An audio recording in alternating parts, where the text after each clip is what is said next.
kalian diberikan kesehatan. Nah, untuk pembelajaran kali ini, kalian akan belajar tentang Monera. Sebelum memasuki ke pembelajaran, alangkah baiknya kita berdoa membaca basmalah terlebih dahulu. Bismillahirrahmanirrahim. Untuk absensi, kalian bisa mengisi di kolom komentar di bawah ini. Nah, apakah ada yang tahu pembelajaran minggu kemarin dengan minggu sekarang? Pertemuan sekarang kita dipertemukan secara daring. Nah, untuk pertemuan kemarin kita telah membahas tentang virus. Apakah ada keterkaitannya? Nah, pastinya ada keterkaitannya dengan sekarang. Virus itu masih merajalela sampai sekarang penyakitnya. Contohnya untuk sekarang yaitu virus corona. Nah, untuk bakteri sendiri masih merajalela tetapi bisa diatasi sendiri.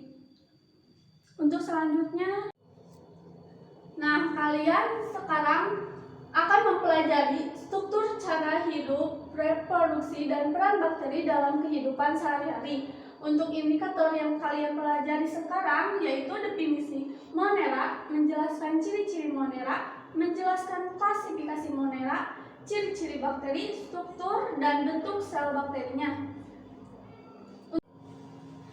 Kalian bisa mengamati gambar tersebut. Nah, di sini ada eukariotik dan prokariotik. Apakah ada perbedaannya? Ya, pastinya ada. Eukariotik itu tidak memiliki flagel. Nah, untuk prokariotik sendiri memiliki flagel.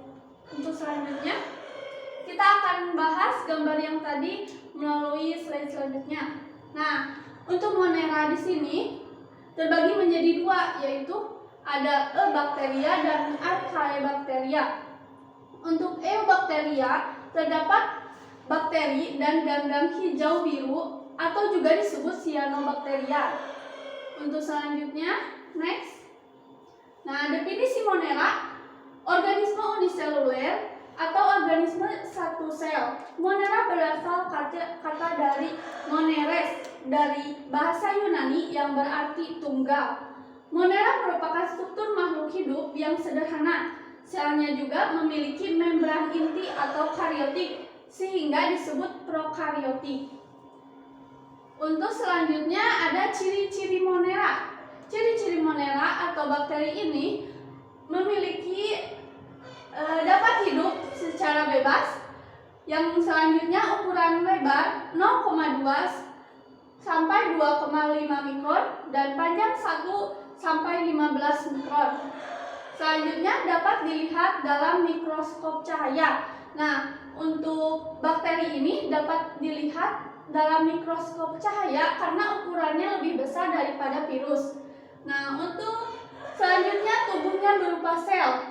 Dinding sel bakteri tersusun oleh asam amino dan peptidoglikan. Peptidoglikan sendiri itu adalah yang tersusun atas gula. Nah, untuk selanjutnya tersusun oleh DNA dan RNA. Bakteri tersusun oleh keduanya, DNA dan RNA. Nah, untuk virus ini, untuk virus yang kemarin kita bahas tersusun oleh salah satunya DNA atau RNA-nya saja. Nah, untuk selanjutnya dapat melakukan metabolisme dan reproduksi sendiri dan mampu melakukan fotosintesis dan kemosintesis. Fotosintesis sendiri itu makanan yang dihasilkan oleh cahaya matahari, sedangkan kemosintesis makanan yang dihasilkan oleh kimia. Untuk next, klasifikasi Monera. Klasifikasi Monera ada Archaebacteria dan Eubacteria. Archaebacteria merupakan bakteri purba. Kenapa disebut purba? Karena pada zaman dahulu Archaebacteria ini bisa hidup di lingkungannya ekstrim. Nah, pada kondisi panas dan asam bersifat aerob dan anaerob. Aerob ini yang memiliki oksigen dan anaerob ini yang tidak memiliki oksigen. Untuk selanjutnya komponennya mempunyai mirip RNA ribosom. Yang selanjutnya ada Eubacteria. Eubacteria, bakteri yang sesungguhnya sel-selnya yang sederhana dengan dinding sel yang kaku. Bakteri yang motil bergerak menggunakan flagel. Selanjutnya ada Archaebacteria dibedakan menjadi 4 macam. Nah, ada metanogen, termoacidofilik, halofilik, pereduksi sulfur. Untuk metanogen sendiri, kalian bisa mengingatnya metan. Metan itu bakteri ini hidup yang di lingkungan yang tidak mengandung oksigen, mampu menghasilkan gas metan. Dari metan ini dari menghasilkan gas metan, nogen ini dari karbon dioksida dan hidrogen. Dapat hidup di daerah yang suhu tinggi, contohnya Methanobacterium. Yang selanjutnya ada termoacidofilik. Ini hidup di kawah vulkanik yang panas dan tempat-tempat bersulfur. Makanan dengan cara mengoksidasi sulfur, contohnya sulfobolus dan termoplasma. Yang ketiga ada halofilik. Halofilik ini bakteri ini hidup di lingkungan yang kadar garamnya tinggi. Beberapa jenisnya memperoleh makanan dengan cara fotosintesis. Bahkan bakteri ini ada yang membutuhkan 10 kali lebih tinggi dari kadar air laut.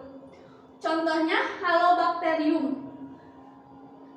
Yang keempat ada pereduksi sulfur. Bakteri ini merupakan kelompok heterotop yang merupakan makanan dengan mereduksi sulfur anorganik. Bakteri ini mereduksi ion sulfat menjadi sulfida dan sulfur. Contohnya Chloridiaceae. Untuk selanjutnya ada bentuk sel bakteri. Nah, untuk bentuk sel bakteri ini terbagi menjadi 3. Ada berbentuk bulat atau juga disebut kokus, ada yang berbentuk batang atau disebut bacillus, ada yang berbentuk spiral atau spirilium. Next, yang pertama ada bakteri yang berbentuk bulat. Yang pertama ada monococcus.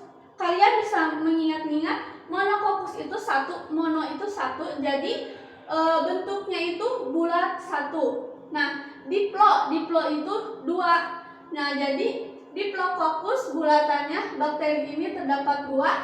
Staphylococcus ada bakteri ini yang menyerupai anggur.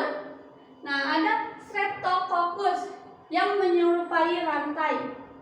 Yang selanjutnya ada Sarkina, yaitu bakteri yang berdempetan 4 dan ada Tetracoccus berdempet 4. Untuk selanjutnya ada bentuk sel bakteri yang berbentuk batang atau bacillus. Yang pertama, batang tadi mono itu 1, berarti batang ini yang berbentuk 1. Diplobacil. Diplo itu 2, yaitu batang yang berbentuk bakteri ini 2.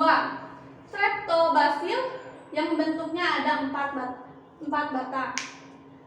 Yang selanjutnya ada bakteri spiral. Bakteri spirilia ini ada 3 macam, yaitu spiral yang menyerupai rantai, bisa dilihat gambarnya. Yang kedua ada vibrio. Yang ketiga ada spiroseta yang menyerupai bergerigi rantai ini.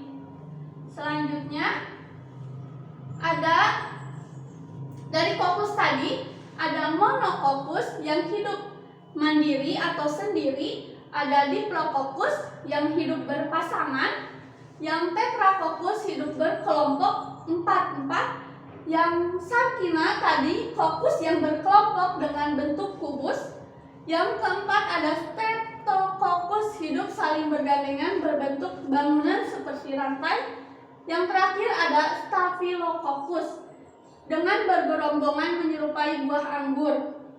Untuk selanjutnya ada bacillus. Bacillus ini ada 3, yaitu monobacillus, tadi mono itu 1, berupa batang tunggal.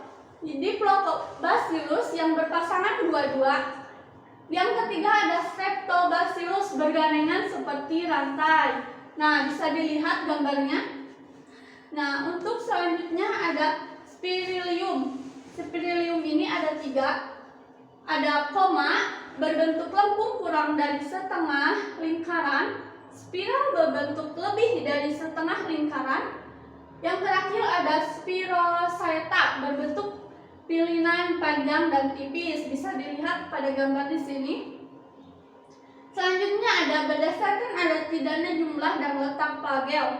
Nah, di sini flagel ini alat gerak ini yang seperti cambuk-cambuk bulu-bulu yang terdapat di bakteri ini. Nah, ada artik bakteri yang tidak memiliki flagel. Yang pertama gambarnya, yang kedua ada monotrik, punya satu flagel pada ujungnya. Nah, yang ketiga lopotrik, seberkas flagel pada salah satu ujungnya. Yang keempat amfitrik, punya flagel tunggal, seberkas flagel pada ujung-ujungnya. Yang terakhir peritrik, mempunyai flagel pada seluruh permukaan selnya. Nah, seperti ini gambarnya. Untuk selanjutnya, tadi kalian sudah mengamati gambar yang di awal tadi. Nah, ini perbedaan Archaebacteria dan Eubacteria. Untuk perbedaannya, struktur yang dimiliki eukariotik dan tidak dimiliki prokariotik, yaitu membran inti. Nah, jadi si membran inti ini dimiliki oleh eukariotik, tetapi tidak dimiliki oleh prokariotik. Untuk selanjutnya ada kromosom yang tersusun atas dan berbentuk saat sel melakukan pembelahan. Selanjutnya ada kompleks organel bermembran seperti retikulum endoplasma, badan Golgi, lisosom, endosom, peroksisom, dan glikosom. Dan organel khusus. Selanjutnya ada benang spindle yang berbentuk saat pembelahan sel. Selanjutnya adanya pasangan gen diploid pada tiap sel yang berasal dari kedua induk. Dan yang terakhir adanya 3 enzim seperti pentisesis RNA atau RNA polimerase. Selanjutnya, struktur yang dimiliki keduanya. Jadi struktur yang dimiliki oleh eukariotik dan prokariotik, yaitu memiliki membran plasma dengan komposisi yang sama, memiliki kode genetik yang sama. Kode genetik itu RNA dan DNA tadi. Nah, untuk selanjutnya memiliki mekanisme yang sama dengan transkripsi dan translasi, memiliki jalur metabolisme yang sama, misalnya pada glikolisis dan siklus Krebs. Untuk selanjutnya, nah untuk kesimpulan pembelajaran hari ini, Monera merupakan struktur makhluk hidup yang sederhana. Selnya belum memiliki membran inti, sehingga disebut prokariotik. Ciri Monera salah satunya yaitu dapat melakukan metabolisme dan reproduksi sendiri dan mampu melakukan fotosintesis dan kemosintesis. Monera terbagi menjadi 2. Archaebacteria yang terbagi menjadi 4, yaitu metanogen, termosidofilik, halofilik, dan pereduksi sulfur. Dan yang kedua ada Eubacteria. Bentuk selnya ada 3, ada yang berbentuk bulat atau juga disebut kopus. Kedua ada batang atau juga bacillus, dan yang terakhir ada lengkung yang disebut spilium. Nah, untuk pembelajaran hari ini dicukupkan sekian. Ibu akan memberi tugas besoknya. Nah, untuk tugasnya akan dikumpulkan hari Senin minggu depan. Sekian pembelajaran untuk hari ini. Mohon maaf bila ada kesalahan. Untuk menutup pembelajaran, alangkah baiknya kita baca hamdalah alhamdulillahirabbil alamin. Wassalamualaikum warahmatullahi wabarakatuh.